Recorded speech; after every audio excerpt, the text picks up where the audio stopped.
నగరంలో railway station సమీపంలోని ఓ కాలనీలో సత్వీర్ అనే వ్యక్తి ఇల్లు ఉంది. సత్వీర్ ప్రభుత్వ ఉద్యోగి.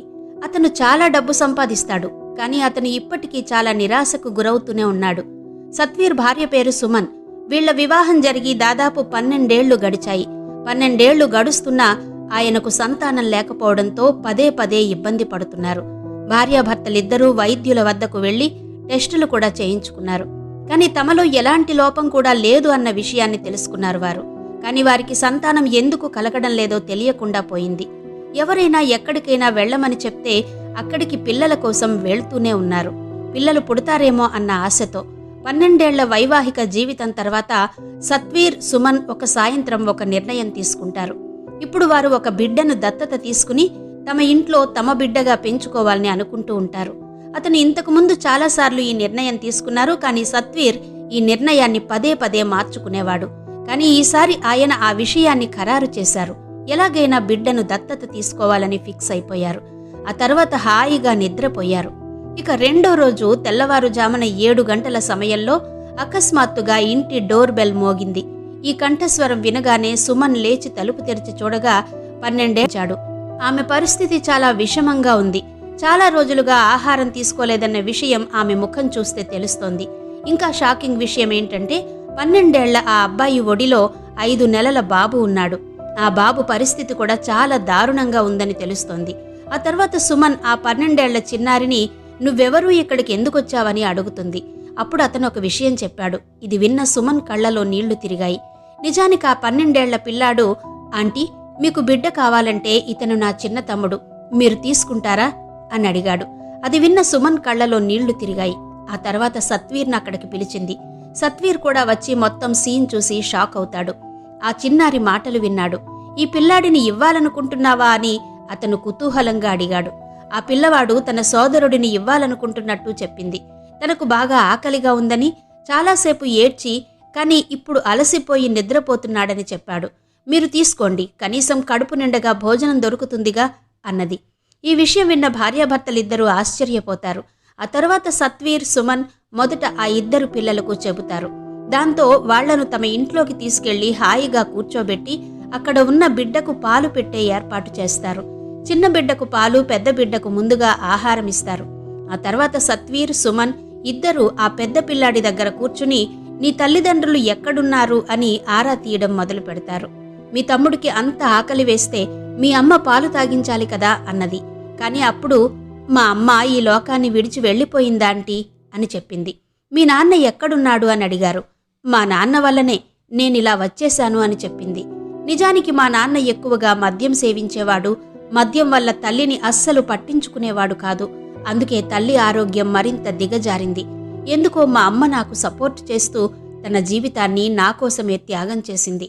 కానీ తమ్ముడు పుట్టాక అమ్మ ఇంకా అనారోగ్యానికి గురయింది. కానీ నా తండ్రి అయిన వ్యక్తికి వీటన్నిటితో సంబంధం లేకుండా మందు తాగి ఉల్లాసంగా గడిపేవాడు. అమ్మా, నేను వెళ్ళిపోతే నీ తమ్ముడి బాగోగులు నువ్వు చూసుకోవాలి అని మా అమ్మ నాతో చెప్పింది. అందుకే మా అమ్మ చనిపోయాక నాన్న నన్ను హోటల్కు తీసుకెళ్లి పనిలో పెట్టేవారు. నేను చేస్తాను, నో ప్రాబ్లం. కానీ నా సోదరుడి సంగతి ఏంటి అని అడిగాను. నువ్వు హోటల్లో పనిచేయి, నేను మీ తమ్ముడిని నదిలోకి విసిరేస్తానని మా నాన్న నాకు చెప్పాడు. ఇది విన్న విక్రమ్ అనే కుర్రాడు పూర్తిగా భయపడి తన తమ్ముడు ఆదిత్యను అక్కడి నుంచి తీసుకెళ్తాడు. రైల్లో కూర్చుని పరారయ్యాడు. ట్రైన్లో కూర్చుని ఆ అన్నదమ్ములిద్దరూ వెళ్లిపోయి చాలా దూరం ప్రయాణించారు. ఇప్పుడు అకస్మాత్తుగా తమ్ముడు ఎక్కువగా ఏడవడం మొదలు పెడితే రైలు దిగి ఎవరినైనా పాలు పోసి తమ్ముడికి ఏదైనా తినిపించాలి అని కారణంతో అతను ఈ రైల్వే స్టేషన్లో దిగి ఈ కాలనీకి వచ్చాడు. ఇక్కడ చాలా ఇళ్ల తలుపులు తట్టి అందరికీ ఒకే మాట చెప్పాడు.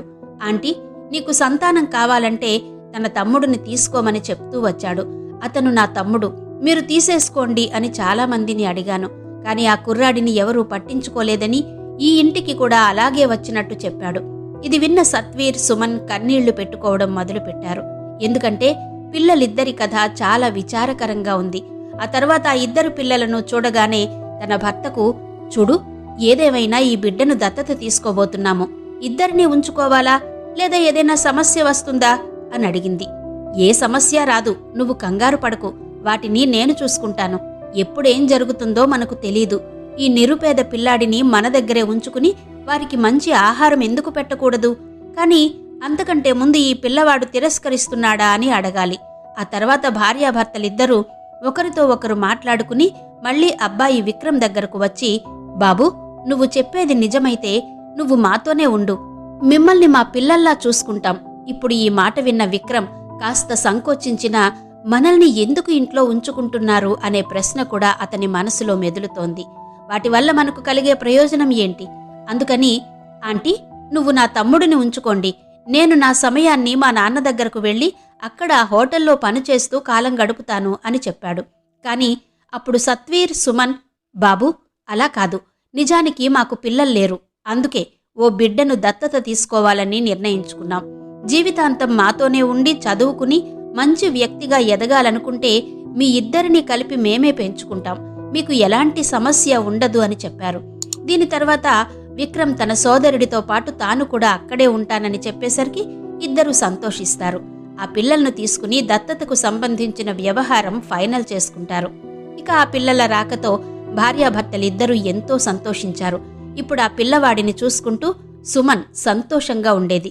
సమయం నెమ్మదిగా గడిచిపోతుంది. కాలక్రమేణా విక్రమ్కి అన్నీ నేర్పించడం ప్రారంభించాడు. నిజానికి విక్రమ్ తల్లి బతికున్నంతకాలం నేనతన్ని చదువుకు పంపేది. ఇక ఇప్పుడు వీళ్లు కూడా అతన్ని చదివిస్తున్నారు. క్రమంగా ఆ పిల్లవాడు చదువు పూర్తి చేసి ఓ కంపెనీలో మంచి ఉద్యోగం సంపాదించాడు. ఆ కంపెనీ బహుళజాతి సంస్థ కావడంతో దాని పోస్టింగ్లు ఎక్కడెక్కడో ఇస్తూ ఉంటారు. ఇక ఇంతవరకు సత్వీర్, సుమన్, విక్రమ్, ఆదిత్య ఎవరో బిడ్డల్లో కాకుండా తమ బిడ్డల్లానే పెంచారు. ఇన్ని రోజులు కలిసి జీవించిన తర్వాత కూడా ఆ వ్యక్తులు అతన్ని తన తల్లిదండ్రుల కంటే ఎక్కువగా భావించడం ప్రారంభించారు. మరియు సోదరులిద్దరూ అతన్ని మా బాబూజీ అని పిలిచేవారు. తమ్ముడు ఆదిత్య చదువుకుంటుండగా విక్రమ్ ఆ కంపెనీలో పనిచేయడం మొదలుపెట్టాడు. తన కొడుకు ప్రస్తుతం చాలా డబ్బు సంపాదిస్తున్నాడని, తన చదువు కూడా పూర్తయిందని, ఇక వివాహం గురించి ఆలోచించడం స్టార్ట్ చేస్తారు. అందుకే తన కోసం ఓ అమ్మాయిని వెతికి ఆ అమ్మాయిని పెళ్లి చేసుకుంటాడు. పెళ్లైన తర్వాత విక్రమ్ భార్య ఇంట్లోంచి వచ్చి అందరితో బాగా కాపురం చేయడం మొదలు పెడుతుంది. విక్రమ్ చాలా సంపాదించేవాడు. ఆదిత్య కాలేజీలోనే చదువుకునేవాడు. కాలేజీలో చదువుకునే సమయంలో ఓ అమ్మాయిని ప్రేమించి పెళ్లి చేసుకోవాలనుకుంటాడు. ఒకరోజు హఠాత్తుగా నేను ఒక అమ్మాయిని ప్రేమిస్తున్నానని, ఆమెను పెళ్లి చేసుకోవాలనుకుంటున్నానని అతను తన కుటుంబ సభ్యులకు చెప్పినప్పుడు అతని తల్లిదండ్రులు సుమన్ మరియు సత్వీర్ అతని వివాహాన్ని చేయడానికి సిద్ధమయ్యారు. కాని పెళ్లి తర్వాత ఆదిత్య విషయంలో అనుకున్నది అంతా పూర్తిగా మారిపోయింది. తన తల్లిదండ్రుల్ని దూరం పెట్టడం మొదలుపెట్టాడు. అలాగే పెళ్లైనప్పటి నుంచి భార్య చెప్పినట్టే చేశాడు. నెమ్మదిగా మరికొంత సమయం గడిచిపోతుంది. సుమన్, సత్వీర్ తమ ఇద్దరు కుమారులకు వివాహం కావడం చాలా అదృష్టంగా భావిస్తారు. దీని తర్వాత జీవితం ఇప్పుడు మరింత సౌకర్యవంతంగా ఉంటుంది. ఇద్దరు కోడళ్లు ఇంట్లోకి వచ్చారు. కాని అదే సమయంలో తమ్ముడి భార్య అంటే ఆదిత్య భార్య ఆమెను ప్రేమించి పెళ్లి చేసుకుంది. ఇది ఇంటి లోపల వేరే రకం. సుమన్ సత్వీర్ను ఆమె సృష్టించి నెమ్మదిగా అవమానించడం మొదలు పెడుతుంది. మొదట్లో భార్యాభర్తలిద్దరూ ఈ విషయాలన్నీ పట్టించుకోరు. ఆదిత్యకు ఈ విషయం చెబుతారు. ఇప్పటి వరకు వీరు తన అసలు తల్లిదండ్రులు కాదని ఆదిత్యకు తెలియదు. వారిని తన తల్లిదండ్రులుగా భావిస్తాడు. బాబూజీ, ఇది మీ తప్పు, అందులో తప్పేముంది? అది విని తల్లిదండ్రులు చాలా ఆశ్చర్యపోతారు. మరియు మా అబ్బాయి ఏం చెప్తాడు అని ఆశ్చర్యపోతారు. అతను మా వైపు తీసుకుంటాడని మేమనుకున్నాము, కానీ అతను దానిని తన భార్య వైపు తీసుకున్నాడు. దీంతో తల్లిదండ్రులు తీవ్ర మనస్తాపానికి గురై ఇంటి లోపల నిశ్శబ్దంగా జీవించడం మొదలు పెడతారు. ఈ విషయం విక్రమ్కి ఇంకా తెలియదు. కానీ విక్రమ్ భార్యకు ఈ విషయం తెలిసిపోతుంది. ఆ తర్వాత తన ఆఫీసు నుంచి తిరిగి వచ్చిన ఒకరోజు ఆఫీసు నుంచి రాగానే ఆమె అతనికి మొత్తం కథ చెబుతుందని, చిన్నవాడు ఈ విధంగా తన తల్లిదండ్రులకు చెప్పాడని, అప్పటి నుంచి తల్లిదండ్రులు చాలా బాధపడేవారని చెబుతుంది.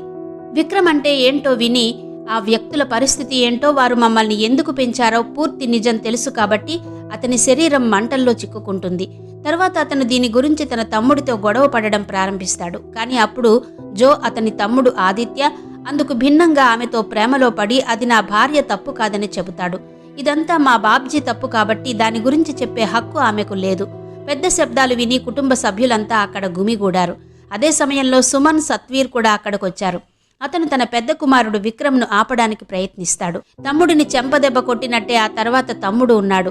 అకస్మాత్తుగా లేచి ఇప్పుడు నేను నీతో ఉండడం అస్సలు ఇష్టం లేదు అని చెప్పడం మొదలు పెడతాడు. ఆస్తిలో కొంత భాగాన్ని నేను చెయ్యాలి, మరియు నేనిప్పుడు మీ అందరి నుండి వేరు చేయబడతాను.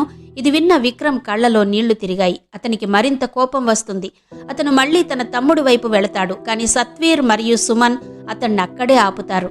అతను అతన్ని ఆపడం ప్రారంభించిన వెంటనే ఆదిత్య నాకు నా వాటా కావాలని, నేను మీతో ఉండనని పునరావృతం చేస్తాడు.